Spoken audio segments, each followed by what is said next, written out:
Senhor presidente, senhoras e senhores vereadores, esse projeto de segurança compartilhada, ele foi provocado, em especial em virtude, vereador Zanquim, aquelas situações nas escolas que ocorreram, tanto ano passado quanto esse ano, e no passado também, né? O intuito é a gente tentar, de alguma maneira, multiplicar a nossa segurança pública, se é que podemos dizer assim.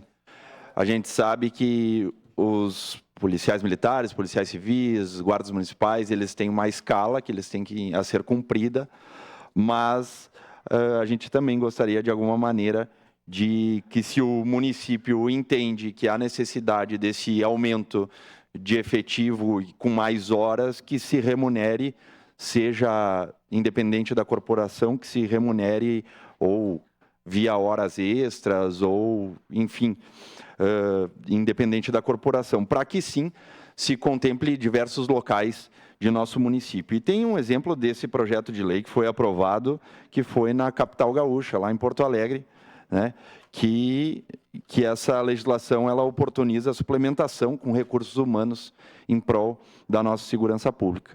A gente sabe que diversos vereadores, inclusive este que vos fala, vem a essa tribuna sempre cobrar mais efetivo, mas a gente tem que, de alguma maneira, também encontrar alguma medida paliativa para que a gente consiga, cada vez mais, ter recursos humanos, ou seja, policiais, guardas, nas ruas caxienses, seja de uma maneira ou de outra, e se atendo às demandas necessárias, em especial da comunidade escolar, em especial de alguns pontos específicos em nossa cidade, a exemplo da estação férrea, a exemplo das praças e parques, enfim, de acordo com a demanda do nosso município. Sua parte, vereador Bressan.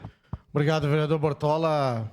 Todo o projeto que vem sobre segurança, obviamente que a gente tem que dar uma atenção especial, mas temos que deixar registrado aqui, mais uma vez, vereador Alberto Meneguzzi, que a gente foi a Porto Alegre, tentou, levou as entidades junto e até agora eu não vi nada do governo do estado. Não vi aumento efetivo, não sei se futuramente sim, espero que sim, é o que eu espero escutar. Não vi até hoje a gente ter uma resposta positiva, mas é o que nós vínhamos falando desde a moção. Infelizmente, o retorno que a gente espera do estado, a gente não está tendo no município de Caxias do Sul. Então, vereador Bortola, eu entendo a necessidade, né?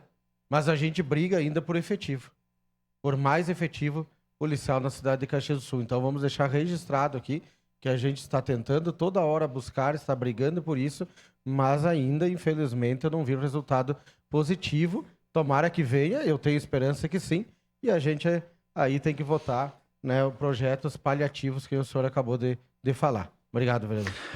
Vereador Bressan, bem lembrado, e a gente bate muito nessa tecla, e eu quero dizer que, paralelo a isso, tem um PROA do Estado que está parado na mesa do governador, e a notícia que eu recebi é que não vai ser assinado esse ano, infelizmente, que já poderia remanejar alguns policiais militares e policiais civis também, inclusive para o nosso município de Caxias do Sul, que eu sei que a lista é grande, de gente querendo vir para cá. Mas a gente ainda não abordou especificamente esse assunto daquela reunião que tivemos na Casa Civil, com diversos vereadores aqui dessa casa, porque a promessa é que sim, o ano que vem, primeiro semestre, se aporte uma quantidade considerável, seja na Brigada Militar, na Polícia Civil, nos Bombeiros Militares, no IGP e na SUSEP aqui no nosso município. Volto a dizer, segunda maior cidade do estado. A cidade, sendo a segunda maior cidade do estado, a extensão territorial aqui ela é muito grande, e a gente sabe. Então a gente precisa de efetivo, e vamos continuar batalhando até o fim, para que a gente consiga esse aporte grande de efetivo, para que dê uma apaziguada aí e a segurança pública fique bem contemplada. Seria isso, senhor presidente. Obrigado.